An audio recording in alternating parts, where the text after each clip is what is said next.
무엇을 가리켜야 하는가? 사회적 세계는 실제 세계를 좁히고 명시해서 중요한 것을 드러낸다. 하지만 중요하다는 건 무슨 뜻일까? 어떻게 결정되는 것일까? 개인은 사회적 세계에 의해 빚어진다. 하지만 사회제도 역시 그 구성원들의 필요에 따라 빚어진다.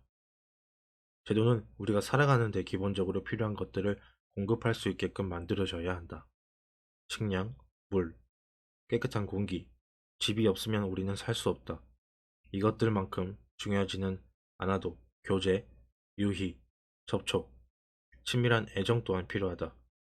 이 외에도 생물적, 심리적 필수품은 많이 있다. 우리는 세계에 널려있는 수많은 요소 중 이런 필요를 충족시켜주는 것들을 표시하고 활용해야 한다. 우리가 뼛속까지 사회적이라는 사실은 또 다른 제약을 부과한다. 우리는 자신의 생물적, 심리적 필요를 충족하는 방식으로 지각하고 행동한다. 하지만 누구도 홀로 살지 않고 살 수도 없기 때문에 다른 사람들에게 인정받는 방식으로 그 필요를 충족해야 한다. 따라서 기본적인 생물적 문제에 대해서 우리는 사회적으로 받아들여지고 이행할 수 있는 해결책에 의존할 수밖에 없다. 여기서 실행 가능한 해결책들과 도움이 될 만한 계획들이 어떻게 제안되는지를 더 깊이 살펴볼 필요가 있다. 첫째, 앞에서 보았듯이 그 계획은 원칙상 어떤 실질적인 문제를 해결해야 한다. 둘째, 그 계획이 다른 것들에 비해 사람들에게 호소력이 있어야 한다. 그렇지 않으면 사람들은 당연히 협조하지 않을 것이다. 따라서 만일 내가 어떤 것을 높이 평가한다면 그것이 다른 사람들에게도 이익이 되는지를 평가할 수 있어야 한다. 다시 말해 단지 나한테만 좋은 게 아니라 나와 내 주변 사람들에게도 좋아야 한다. 심지어 그마저도 충분하지 않을 수 있는데 사실 세계를 지각하고 행동할 때 따라야 하는 제약은 그보다 훨씬 많다. 내가 세계를 바라보고 평가하는 방식과 내가 하고자 하는 일은 나와 가족, 그리고 사회에 이로운 것이어야 한다. 게다가 오늘, 내일, 다음 주, 다음 달, 내년, 심지어 다음 10년이나 100년을 더 나쁘게 만들지 않아야 한다. 좋은 해결책은 되풀이될 수 있어야 한다. 다시 말해 사람과 시대에 구애받지 않고 반복적으로 적용되더라도 여전히 효과적이어야 한다. 생물적 필요를 사회적으로 해결해야 한다는 이 제약 때문에 우리는 세계의 복잡성을 가치의 영역으로 축소시켜 이해한다. 이 점이 아주 중요하다. 문제는 무수히 많다. 그리고 이론상 잠재적인 해결책도 무수히 많다. 하지만 현실적으로, 심리적으로, 사회적으로 동시에 가능한 해결책은 상대적으로 제한되어 있다. 해결책의 선택이 제한된다는 사실은 일종의 윤리 법칙이 존재한다는 뜻이다. 이 윤리 법칙은 인간의 언어처럼 가변적이면서도 보편적으로 인지할 수 있는 확고한 토대를 갖고 있다. 사회제도를 함부로 헐뜯는 것이 잘못이고 또 위험한 이유는 바로 이 윤리 법칙 때문이다. 삶을 지속하는 데 걸림돌이 되는 문제를 해결하도록 발전해온 것이 사회제도다.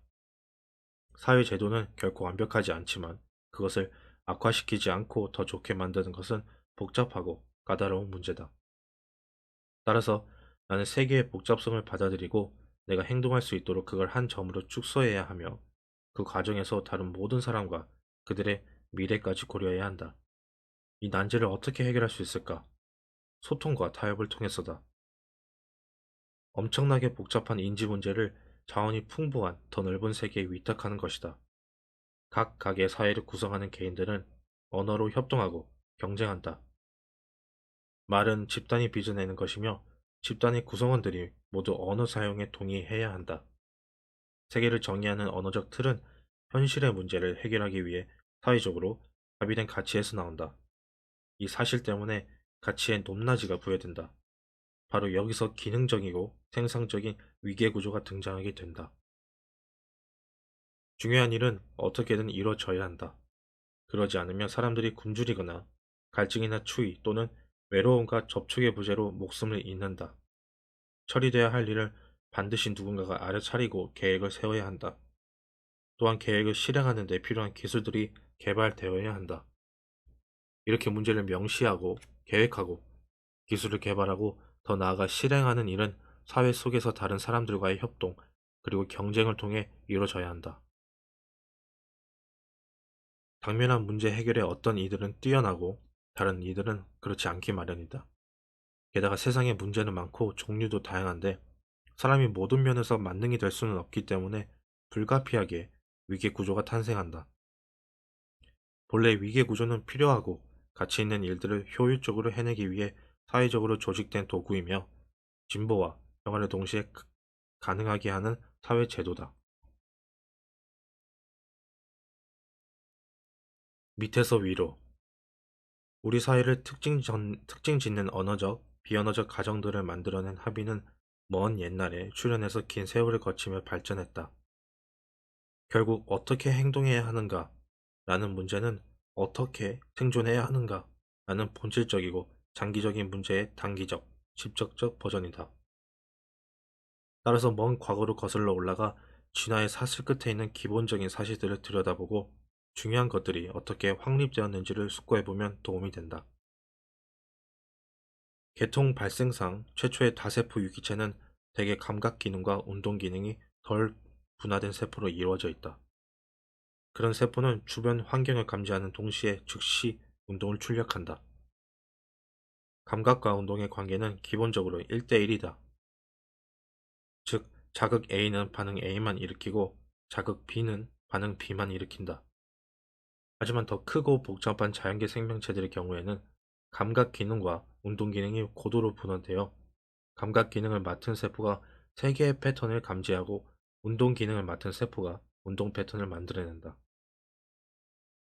이 분화 덕분에 유기체는 더 폭넓은 패턴들을 인지할 수 있을 뿐 아니라 더 다양한 반응을 취할 수 있다. 그러다가 어느 순간 세 번째 유형의 세포, 바로 신경세포가 나타나 연산을 통해 감각세포와 운동세포를 중계한다.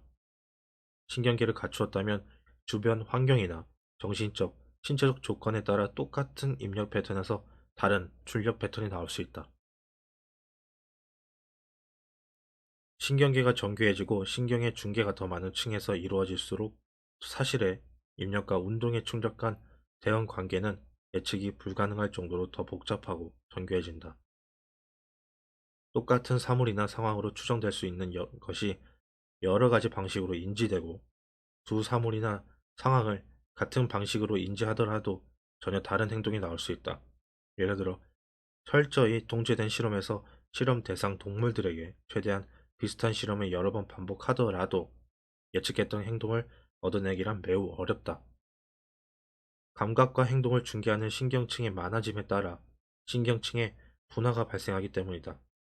우선 흔히 욕구라고 알려진 동기체계가 나타나 감각과 행동이 더 명확하고 다양해진다. 그 다음에는 감정체계가 나타나 동기개체를 대신한다. 인지체계는 한참 뒤에 나타난다. 최초의 인지체계는 상상의 형태로 등장하며 인간의 인지체계는 나중에 언어로 사고하고 표현하는 능력까지 갖추게 된다.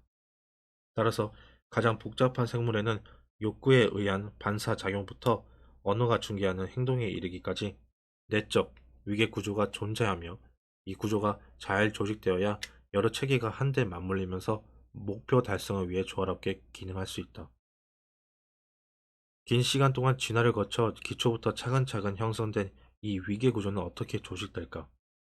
앞서 언급했듯 끊임없는 협동과 경쟁을 통해서다.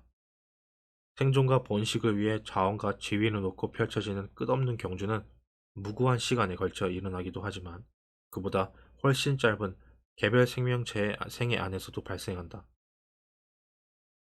각 생명체는 지위 협상과 경쟁을 거쳐 집, 음식물, 짝 같은 필수 자원의 이용권을 결정하는 위기의 구조에 배치된다. 이 최소한의 복잡성과 사회적 본성을 가진 생물은 모두 고유한 위치를 점하고 있을 뿐 아니라 그 위치를 잘 알고 있다. 또한 집단의 다른 구성원들이 중요하게 여기는 것이 무엇인지를 배우고 자신의 위치를 받아들임으로써 사회적 가치를 암묵적, 명시적으로 깊이 있게 이해한다. 한마디로 요약하자면 사실을 행동으로 변환하는 내적 위계는 외적 위계를 따라간다. 예를 들어 한 무리의 침팬지들은 그들의 사회적 위계 구조를 속속들이 이해한다. 즉 중요한 것이 무엇이고 누가 거기에 접근할 수 있는지를 안다. 그리고 자신의 생존과 번식이 그 위계 구조에 달렸음을 안다.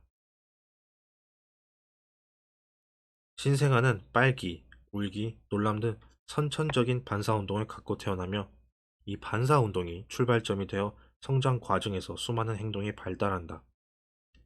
2세가 되면 감각을 총동원해 자신의 위치를 알고 똑바로 서서 걷고 목적을 달성하기 위해 손을 사용하고 욕구와 필요를 언어적, 비언어적으로 전달한다. 이런 수많은 행동 능력은 감정과 욕구가 결합된 복잡한 동기 상태와 함께 굳혀지고 또렷한 목적을 위해 체계적으로 종식된다. 그 목적은 처음에는 지금 이 순간을 위한 것이었다가 점점 더 장기적인 것으로 발전한다. 발달기의 아이는 지금 이 순간을 지배하는 동기 상태가 다른 동기 상태들과 조화를 이루는 법을 배워야 한다. 또한 현재의 동기 상태가 사회적 요구와 충돌하거나 일과를 방해하거나 기회를 막지 않도록 조율하는 법을 갈고 닦아야 한다.